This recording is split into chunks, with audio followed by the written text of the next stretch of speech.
Steel City. Is everybody ready to go? Let's proclaim the greatest radio show. Welcome, fans, to another exciting episode of The Spread. I'm your host, Jim Sella, in Corked. studio with J-Dash and JK47. It's our Cork segment, our second, not our second best baseball segment, but This is Extra our best Bases is our baseball marquee segment. This I is would our say. best thumbnail. You love this thumbnail. No, it's a nice thumbnail. Well, if we were in the business of creating thumbnails, then we'd be golden. But we're not. We're in the business of sports news. This week, the resurgence of Prince Fielder and Ryan Howard. But. Or is there a resurgence? We'll see. Well, it's a definite resurgence for Howard after a few injury-plagued years. We'll start with Prince Fielder here. This The season, big guy. he is hitting .361 with a .410 on-base percentage, 10 jacks, 38 RBIs, 24 runs, has just 26 Ks, although he only took 12 walks and 194 bats. Now, this guy is actually one of the players in baseball that has an elite walk rate most seasons, so it's kind of surprising to see his walk rate down, but you can't complain with what he's doing in the counting stats right now. Well, in our last segment where we talked about Bryce Harper, fans, you can go check that out. We were talking about is Harper the best hitter in baseball, and we didn't even really mention Fielder as the best hitter, did we? Oh, I mentioned Fielder and Nelson Cruz, yeah. Okay, I don't really pay attention to you But half the time when you talk. like I said, I don't want to say Prince Fielder's the best hitter in baseball right now. I just can't go that Can far. we give him the best motor for a big guy? Oh, Because yeah. this dude gets more triples for a 500-pound fat bastard than I've ever seen. Well, he hustles. He doesn't have any this year. That doesn't matter. If he has one in his career, he weighs more than all three of us put together. Now, we're saying this is a resurgence for him because last season Yeah, he was he a rough only year. played 47 games because of injury, but he only hit .247 as well with a .360 on base. Didn't show much power. 3 home runs, 16 RBIs, 19 runs, took 24 Ks. Look, that 25 walks, 150 at bats, so you've seen the walk rate there. But 247 is not terrible at 150 at bats because it's still a small sample size. Yeah. You know, in the beginning of the year, you got to get it going a little bit sometimes. But if you look, right now he's on pace for 34 jacks and 128 RBIs. That's a huge season if he could keep that up. In 2013, he only hit 25 home runs and had a .279 average. It wasn't since 2012 that he had at least 30 home runs. What would you give up? One player, if you could give up one player from the Buccos to get him. One player from the Buccos, Yeah. Pedro Alvarez. Yeah, I was going to say the same thing. But that would, I don't think Texas If Alvarez would do has that. a good year this year and we know we can't re-sign him, would you trade him for Fielder, even though he has that big contract? Yeah, just for the rest of the season. I'd do that.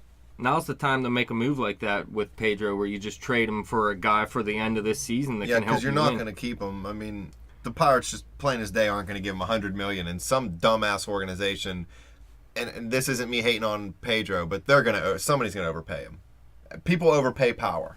But I want to break down Prince Fielder month by month here real quick. In April, he was hitting the ball very well. Still a .333 average with a .385 on base percentage. That's very nice. But he wasn't showing any power at the beginning of the season. Just 1 home run and 10 RBIs, 7 runs. So he wasn't doing much in the counting stats, although he was still getting on base a lot. But then you look in May, he really turned it on. A .396 average, a .444 on base. And look, he hit 9 home runs this month with 28 RBIs and 17 runs. So he really blew up this month. And if you really look, in the last 7 games, 5 of those home runs came. So I don't know if he's truly back to a 30 home run hitter, or this is just a small stretch of games where he's just dominating. People get hot real quick. Look at Pedro Alvarez. If he played like he did in hot stretches all season, he'd hit 65 home runs a season. I hope that Fielder plays the triples on the daily number. 333 average in April, 444 on base in May. He's going to have like 555 home runs in June. But like I was saying, over those 7 games, just recently, he had 5 consecutive multi-hit games between the 22nd and 26th. That's when he had that 5 home run span, and had 3 hits in a 4-game span between the 23rd and the 26th. So he was really on fire. I never questioned his hitting, but coming into the season, I did question whether he was still a 30 home run hitter, and I'm going to say he does reach 30 home runs now this season, but maybe just 30, 31 at most. I don't think he's going to keep up this exact pace. At 31 years old, being a bigger man, you see his knees maybe breaking down a little more, although David Ortiz has been able to stay, pretty healthy for the most part of his career. I like Fielder. I agree. I think he has all the chance to hit 30. Not a 40 home run guy or anything anymore, but he hits for high average for a power hitter. He's got a lot of hustle. I mean, I guess he has a good walk rate. Maybe not so much this year, but he's definitely a player I would love to have, especially if you're competing for a championship, because this guy goes all out. Yeah, we're going to have to wait and see. If he's still hitting like this in a month, then he's for real. But this could be just a short, hot stretch. You've got to let it play out a little bit longer. 47, can you beat Prince Fielder in a race around the bases from home to home? Nah, I would have been able to whenever I was a kid, but... He outweighs you by 150 pounds and you can't outrun him? Dude, I don't run every day like he does. It's brutal. I don't think he runs every day. Let's move on to Ryan Howard. My boy. All right, this guy this season, he's hitting 256 with a 298 on-base percentage, so nothing too great right there. But he does have 10 home runs, 24 RBIs, scored just 16 runs in 160 at-bats. But if you look, he has 49 Ks already with just 8 walks. So that's an ugly rate right there. You hated on him a lot last year, though, and I know his average was down at 223. He did have 23 jacks and 95 RBIs, though. Yeah, he still has that. I mean, he still has the power. Right? 190 Ks was pretty beat, though, huh? Yeah, but at least he was taking the walks, too. He had 67 walks as well. This season, he's not taking the walk at all, which is a little bit scary. Now, he's on pace for 33 jacks, 79 RBIs, 53 runs, just 26 walks and 162 Ks. He hasn't had a 30 home run season since 2011. Now, this is another guy. I'm not quite so sure he broke out like everyone is saying. In April, he hit 194 with a 247 on base, had 4 jacks, 10 RBIs, and 6 runs. That's pretty much a terrible month by anybody's standards. And on May 5th, he was actually only hitting 195. On May 13th, he was only hitting 211, but he did have 6 home runs at that time. Now, from May 14th to May 23rd, he went 17 for 40 with 4 jacks. That was just a 10-game span. His average moved up to 270 at that point. So it was really just a 10-game hot stretch in my mind. And the power's there, not 30 home run power. Do you believe the 30 home run power is there? 47? Oh, I still think he has the power. It's just... 30 home runs? He could get it. You believe so? He could. I mean, the only reason why he wouldn't is, Health. he strikes out a lot, and as Sella just said, health.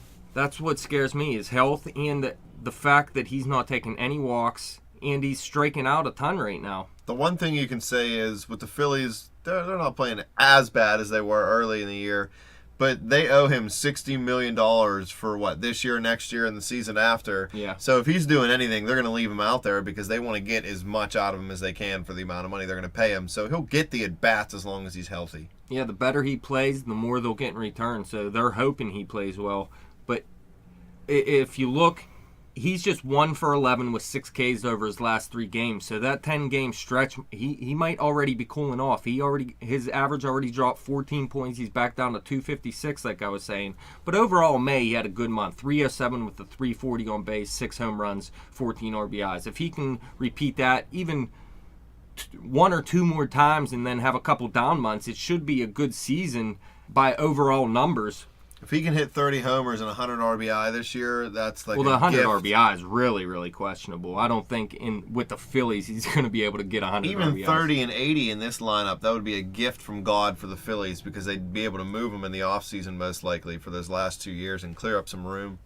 On rotoprofessor.com, I read an article on Ryan Howard this week, and it said that he is hitting only 188 with a 199 on base career in plate appearances where he's fallen behind in the count. That's horrible. So when he falls behind, he's almost a guaranteed out. So what did he do?